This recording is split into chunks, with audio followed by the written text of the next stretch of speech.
Good afternoon, everybody. This is Kevin Schmidt. I'm here with Steve Tuttle. First off, let me start by saying thank you to everyone for joining us today. We are going to do a review of 2013 and maybe a little different from our prior webinars where we simply focus on the quarter. This webinar and this call, again, is going to focus on the entire year's performance. Really, on the whole, most people probably came out of 2013 thinking that it was a great year, and there is some truth to that. But from our side of things, it was actually quite a divergent year in terms of performance. Most of the headlines surrounding the year were concentrated on the U.S. stock side of things, and it's true that for all intents and purposes, it was a great year here in the U.S. on the equity side. But in terms of the other asset classes, we saw a mixed bag of returns. Negative returns from the bond side, from fixed income, as well as pretty poor returns from both EM stocks and EM bonds. We did see some slight and continued improvement on the economic side of things, and we are hoping and thinking that will continue into 2014, albeit at a somewhat slow or modest pace. However, there are some challenges along the way which we faced in 2013, such as a spike in interest rates as a result of the Federal Reserve coming out at different points in time and indicating that they would be slowing down their bond purchases, i.e. Quantitative easing. This definitely had a very large impact on the bonds, both in our portfolios as well as across the broader markets.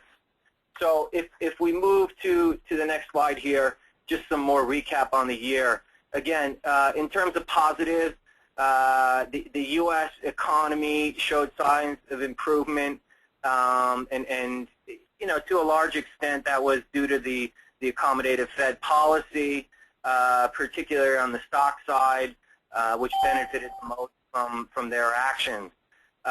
We did see some good returns coming out of the developed international equity market as well. Again, similar to here in the U.S., that was because of some supportive monetary policy. And when I talk about developed international stocks, the focus is really on areas like Western Europe and Japan. On the other side of the international market is emerging markets. So those are your BRICS, your countries like Brazil, Russia, India, China. And unfortunately, we had a lot of headlines coming out during the year talking about a slowdown in the economic growth, and that impacted in a negative manner both the equity side as well as the bond side.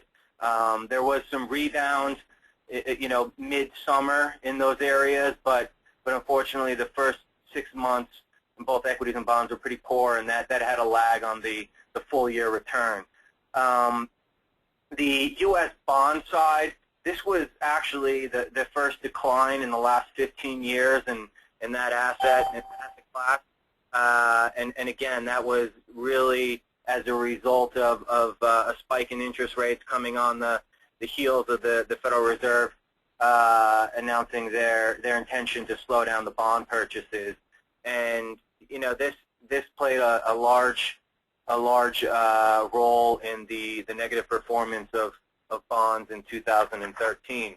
As you can see on the chart in front of you now, that this is very, very clear, the divergence in performance, both in Q4, which is the blue lines, and as well as the full year 2013, which is in red. Farther towards the right there, you see the equity indexes such as the S&P 500 and the Russell 2000, which are your small cap names, S&P 500 being your 500 largest companies here in the U.S. On the flip side, on the left-hand side of the chart, you see our fixed income indices, and again, they fared quite poorly throughout the year. not just in the fourth quarter. At this point, I am going to hand it over to Steve, and he's going to give a little more detail. Thank you, Kevin. Thank you to everyone for participating in the call today.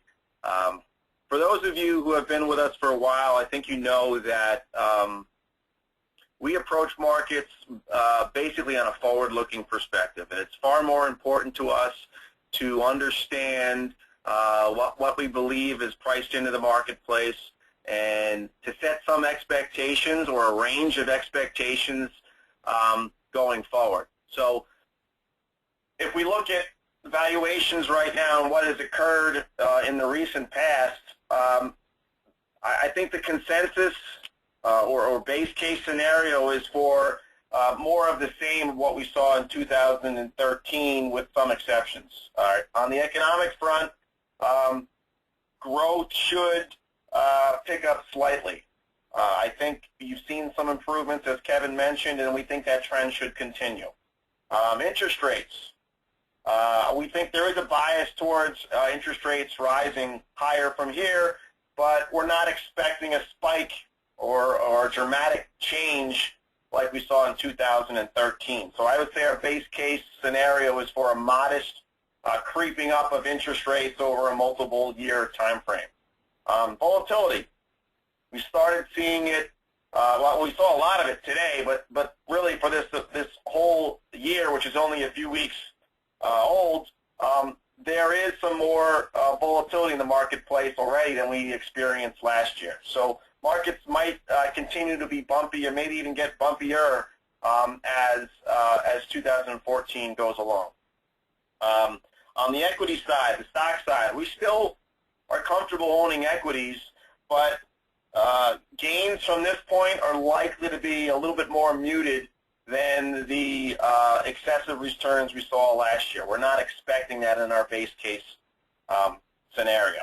Now, part of our discipline requires us not just to think about the base case, but also to look at extreme outcomes, okay? And we want to try to design portfolios for our clients that can weather the outcomes irregardless of how they or the extent to which they move. So that being said, if we look at valuations, and we rely pretty heavily on valuations, there's certain areas that we favor and we're a little bit more comfortable owning. Stocks in general, we're comfortable holding a sizable portion of our portfolio in stocks if it's appropriate for clients, if the risk level is appropriate.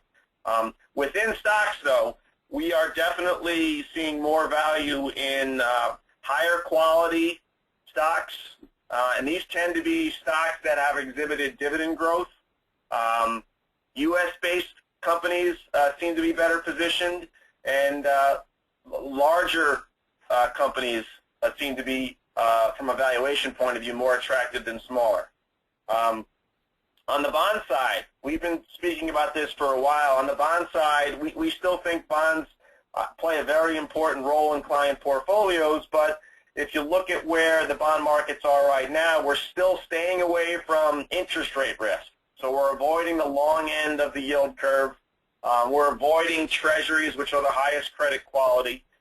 Quite honestly, there's just not enough yield there to justify the interest rate risk.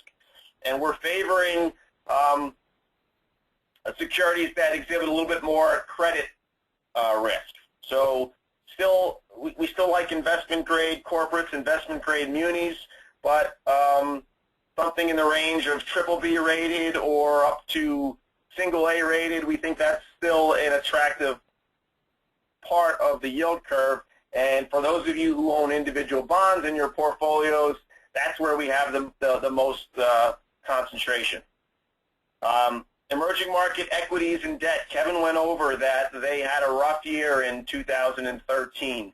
That being said, valuations are reasonable. Maybe quite honestly, emerging market stocks are cheaper than U.S. stocks, and they have higher growth prospects. So we're not giving up on that asset class. On the emerging market debt side, the securities that we invest in that area tend to have higher yields than similarly rated U.S. paper. So again, it's an asset class that underperformed last year, but for that reason, we think they're somewhat attractive and they offer some nice diversification in the client portfolios. Now, the next two slides have a few charts that I think are interesting to point out. The first one covers the returns of the aggregate bond market, and that's highlighted in the blue bars across the screen. And the line, the gray line, is the yield of the 10-year Treasury. And we've discussed this. Essentially, we've seen a 30-year decline in yields. And they've just recently started creeping up. Last year was the first significant move we've seen up in yields in quite a while, but on an absolute basis, they're still awfully low. But the point of this slide is to point out that declines on the bond market are very rare. Kevin highlighted that we haven't seen a decline in the aggregate bond market in 15 years. And in fact, if you look back on this chart, it's only occurred 3 times.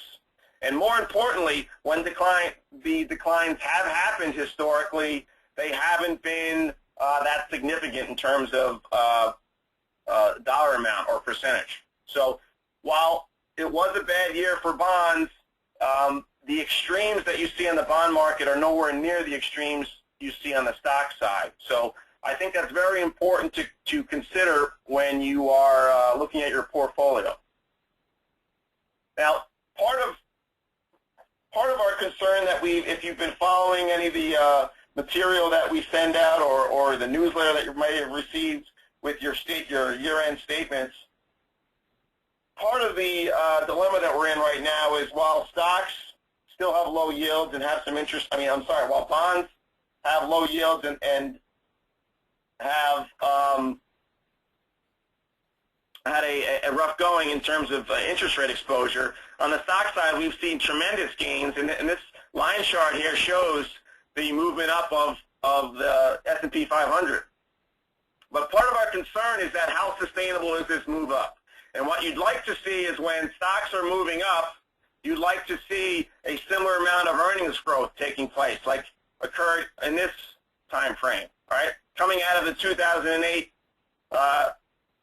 environment, we saw stock market stabilize and then increase, and this was coincided with an improvement in earnings growth. And ultimately, you like to see earnings growth support movements up in the stock market.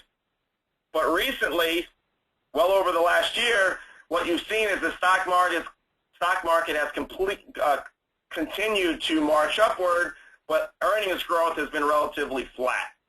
And that is a concern of ours. So essentially, the stock market has moved up not because the underlying corporations are earning more money. The stock market has gone up because people have decided to pay more money for each dollar of earnings. So that's not sustainable unless earnings growth improves. Now, we do think the earnings growth has the potential to improve, but we'd like to see it before we get more aggressive on the equity side. Now, another very common topic that we have with our clients has to do with income. And as many of you who are participating in this call are well aware, a lot of our clients come to us specifically because they want to generate income from their portfolios. And it's beyond that. They want to generate sustainable income from their portfolios. And a common situation is that people equate income with yield. How much dividends does my portfolio pay? How much income or interest does my portfolio throw off? And that could show up on the bottom of your statement as a yield number. Well, in the environment that we're in right now, we think it's important to not just focus only on yield. There's other ways of generating income. And this has been created by two main problems, and this is a scenario that we're in right now. One, the U.S. Federal Reserve has made a point of depressing yields. All right, they've pushed rates down to extremely low levels, and they've given every indication that they're going to keep yields low for the foreseeable future. Right? Higher yielding securities, high yield bonds, REITs, longer term corporates, their yields have also gone down, and prices have gone up in those areas because investors are chasing yields. There's a lot of money that has flowed into high-yielding sectors, and what that does is has the effect of depressing yields even further. So if you are fixed on getting a certain percentage of yield, there are only so many vehicles that you can turn to. And as we saw in 2013, the securities that got hurt the worst were the securities that yielded the most. So while we certainly are open to and look for higher yielding securities, what's more important to us is that yield sustainable, and what level of risk are our clients exposed to capture that yield. So an approach that we commonly use with clients is a more systematic approach. All right, and so we prefer to not only collect income and dividends, but also to sell assets as they appreciate. And that implies that you have some growth in the portfolio. But we think it's really important that most clients have some growth potential in their portfolio. True, growth will not occur on a steady rate like interest or dividends do. But in a year like last year, where income-producing assets were down, growth assets were up, and there would have been an opportunity to harvest some of those gains, distribute some of it as income, and reinvest other areas in safer assets. And so systematically, that's the type of thing that we're constantly doing in portfolios. Is there an opportunity to take some gains when they're there, redistribute as income, or reinvest in other safer assets? That's part of our rebalancing program. All right. Aside from the fact that we think we can create a portfolio that perhaps is more stable, it's definitely more flexible to react to different market environments, but in addition, it may very well be more tax efficient. If we're taking capital gains, long-term capital gains, as we all know, those are taxed at a lower rate than if you were receiving interest from a bond, as an example. And over time, we actually think, particularly in this environment, there's higher total return potential if you have a growth component in your portfolio. So I'm not asking anyone to dramatically change their portfolio. There are some clients that have 100% in bond portfolios, and for them it's suitable. But there's other clients who maybe have high expectations in terms of yields, but very little growth potential. And those are the types of situations where I think it would make sense to have a conversation with us and to talk a little bit more about a total return approach. It may very well be a better way of generating income from your portfolio than just focusing on yield alone. And finally, another chart. This one is focused on valuations of stocks. And again, emerging markets had a tough year last year. And if you look at the valuations of the U.S. market, which is in blue, compared to the European stock market, which is in green, to the emerging market, you'd see valuations have gone straight up. So what this effectively means is that U.S. stocks are the most expensive currently, followed by European. And what's the cheapest? Emerging markets. Now, this is a horrible way to invest if you have a very short time frame. Looking at something like a PE ratio, which is the price compared to the earnings, is not going to tell you what you should buy today in terms of what's going to go up next week or next month or maybe even next year. But if you have a longer time frame, we've found this type of analysis is very telling, and it can provide some valuable insight in terms of positioning your portfolio. So I show this because it would be very easy to give up on emerging markets at this point. We think it would be a mistake, though. The fact of the matter is we like the return potential of emerging market stocks over a 5-year time frame at least. So the trend of emerging markets continuing to be volatile and maybe underperforming, that could very well continue in the near term. But we think at some point those valuations will become more in line, much like they were in this period of time where they were all moving together. So in some concluding thoughts, and this is sort of a summary of where we are, global economic fundamentals have improved in 2013, and we think they seem poised for continuing improvement. or at least stability going into 2014. We're pretty comfortable with where the economy is now. We'd like more growth, certainly. There still are some issues, and that's related to the risks that are out there. What are the risks of us being wrong? What are the risks of the economy going in the opposite direction? And really, that's all around global debt. Can the global economies continue to reduce their debt?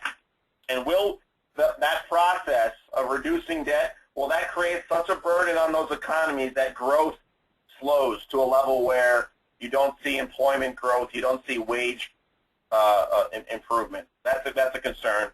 And then the other issue has to do with government policy. The U.S. is not alone in providing lots of stimulus to the markets since 2008. That's been a trend across the globe. But that trend can't continue forever, and it will be very tricky to see how both the U.S. and the other world leaders are able to remove that stimulus without causing a significant decline in the economies and the subsequent stock markets and bond markets. So that's something we watch very closely, and quite honestly, that's a big risk going forward. So how do we react to the risks and the upside potential? Well, really, it goes back to some simple concepts that I think we pride ourselves on doing a very good job on. Patience. It's real important. All right. If you've been a client of ours for a while, you understand that we don't make dramatic moves often, and we are content to wait for investment opportunities to present themselves. If we are not comfortable in an investment opportunity, we probably won't make an adjustment to the portfolios. All right, maintaining a long-term perspective. Now, I mentioned emerging market stock and debt had a rough year in 2013. Over our long-term time frame, we're still on track with that asset class. Those of you who have been with us for a while, overall emerging market debt has benefited your portfolio, and we think it will again, even though there was a short-term bump last year in that asset class. Because we're well diversified, we had a nice component of U.S. stock in most balanced portfolios, which more than offset the declines in the emerging market side. So that's part of the discipline and part of the long-term perspective that we think is critical to achieving your goals. And then timing. You all know we're not trying to predict what's going to happen today, tomorrow, next year. All right. We know full well that the markets can be unpredictable. The markets, if there's one thing I've learned from the markets, is that I never underestimate their ability to surprise. All right, last year at this time, actually at the end of 2012, there was a big concern that, oh, the markets are going to sell off. What happened? The markets went up. This year, the economy is improving. A lot of the data is strong. What happens in January? The markets are actually selling off a little bit. So the markets never underestimate the ability of the markets to surprise. And by taking a disciplined, diversified approach like we do, and accepting or looking for opportunities when they present themselves, we think we can add value, and I think our results have shown that. So that's all I have for right now. Kevin, did you have anything else you wanted to add? No, I would just say generally that if anybody has any questions about their individual portfolios or any other topics that they'd like to discuss, please don't hesitate to give Steve or I a call at any point in time. Did anyone have any questions or anything they wanted to add?